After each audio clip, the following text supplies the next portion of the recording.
오늘 본문은 예수님의 가족이 예루살렘에서 일어난 일을 그리고 있습니다. 이때 예수님의 당시 나이는 12살, 예수님의 가족은 해마다 유월절이 되면 예루살렘으로 갔습니다. 출애굽기와 신명기에 나와 있는 대로 유월절, 오순절, 장막절에는 모든 유대인이 예루살렘으로 와야 했습니다. 보통 유월절은 무교절과 함께 일주일 동안 지켜집니다. 예수님의 가족은 일주일 동안 유월절을 지키고 다시 고향으로 돌아가게 됩니다. 돌아가는 길에 요한과 마리아, 예수님의 부모님은 예수님이 동행하지 않았다는 사실을 깨닫게 됩니다. 이 당시에 예루살렘에 멀리 사는 사람들은 오고 가는 길에 강도와 같은 여러 위협에 노출되었습니다. 그래서 여러 가족들과 동행했습니다. 그러다 보니 예수님도 그 무리 중에 있겠거니 하고 하룻밤을 지나간 것입니다. 이를 깨닫고 사흘 후에 예수님을 다시 만났으니 모르고 지나간 길이 하룻길, 다시 돌아온 길이 하룻길, 그리고 하루를 더해서 사흘입니다.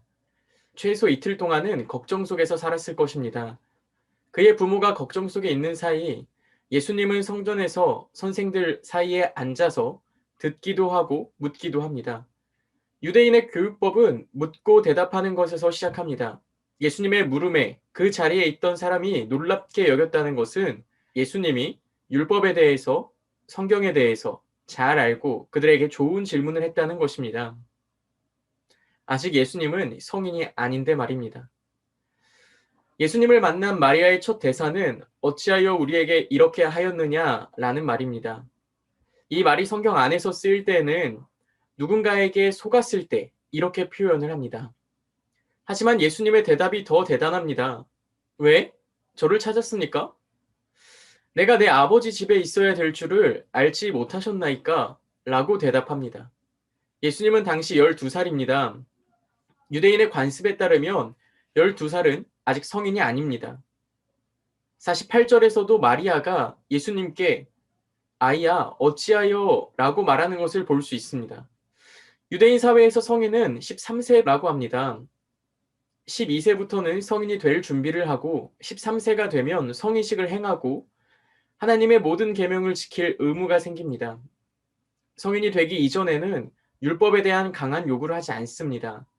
아이가 저지른 잘못은 아이의 아버지의 책임이 됩니다. 하지만 13세가 되어 성인이 된 이후에는 그 모든 책임이 성인이 된 아이에게 있습니다. 예수님은 아직 12살이었고 아버지의 영향 아래에 있어야 했습니다. 그랬던 예수님이 아버지를 따라가지 않고 성전에 있었으면서 아버지 집에 있어야 되는 줄 몰랐냐고 되물으니 그의 부모가 이해 안 되는 것이 당연합니다. 이 상황만 보면 사춘기에 접어든 아이와 같은 모습 같습니다. 부모를 따라가지 않아 놓고는 부모님께 따지는 모습처럼 말입니다. 그렇지만 51절에 보면 예수님은 그의 부모님께 순종하는 모습을 보여주십니다. 저는 오늘 말씀을 묵상하면서 예수님과 그의 부모의 관계에 대해서 조금 더 묵상을 해봤습니다. 그의 부모님은 마치 예수님을 다 아는 것처럼 지냈을 것입니다. 다른 부모님들과 같이 말입니다. 하지만 오늘 본문에서는 예수님에 대해서 전혀 모르는 사람과 다를 것이 없었습니다. 저 또한 그런 것 같습니다. 예수님에 대해서 많이 안다고 하지만 정작 예수님에 대해서는 아무것도 모르는 것 같습니다. 오늘 말씀을 묵상하면서 다시 성경으로 돌아가 하나님을 아는 일에 힘쓰는 저와 여러분이 됐으면 좋겠습니다.